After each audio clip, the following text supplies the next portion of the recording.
दिल्ली शराब घोटाला मामले में ईडी ने बड़ा खुलासा करते हुए सनसनी फैला दी।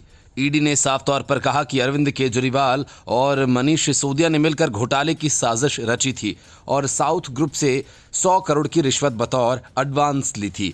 ईडी के इस खुलासे के बाद दिल्ली की सियासी सरगर्मी बढ़ गई है। इसके साथ ही अब लोग ये जान गए कि आखिर पढ़ी लिखी पार्टी का दावा करने वाले केजरीवाल ने एक मामूली डिप्लोमाधारी मनीष सिसोदिया के हवाले सारे महत्वपूर्ण विभागों को क्यों थमा रखा था।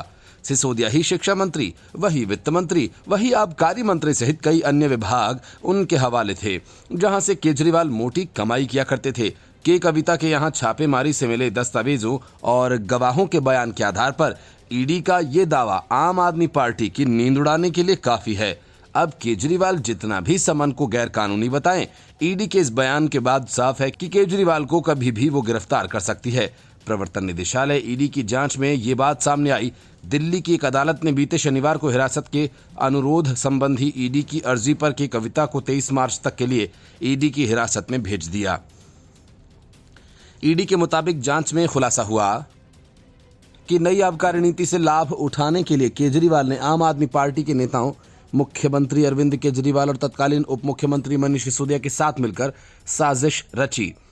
ये भी बताया गया कि शराब घोटाला से निजी लाभ पाने की एवज में आम आदमी पार्टी के नेताओं तक 100 करोड़ रुपए पहुंचाए गए। साजिश के तहत नई शराब नीति में होलसेलर्स के जरिए लगातार रिश्वत का पैसा केजरीवाल की पार्टी तक पहुंचाया जाता रहा। साजिश के तहत साउथ लॉबी द्वारा एडवांस में दी गई करोड़ों रुपए की रिश्वत को शराब पर प्रॉफिट मार्जिन बढ़ाकर वसूलना और इस नीति से 2 गुना मुनाफा कमाना था। ईडी ने दावा किया कि कविता शराब कारोबारियों की लॉबी साउथ ग्रुप से जुड़ी हुई थी। ईडी के अनुसार लॉबी 2021-22 के लिए दिल्ली आबकारी नीति में एक बड़ी भूमिका निभाने की कोशिश कर रही थी।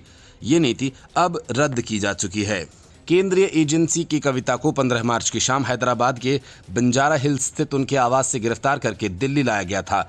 ईडी ने आरोप लगाया कि मामले के एक आरोपी विजय नायर को शरत रेड्डी, कविता और एम श्रीनिवासुलु रेड्डी द्वारा नियंत्रित साउथ ग्रुप से कम 100 करोड़ रुपए की रिश्वत मिली और यह राशि आप नेताओं को देने के लिए नायर को दी गई।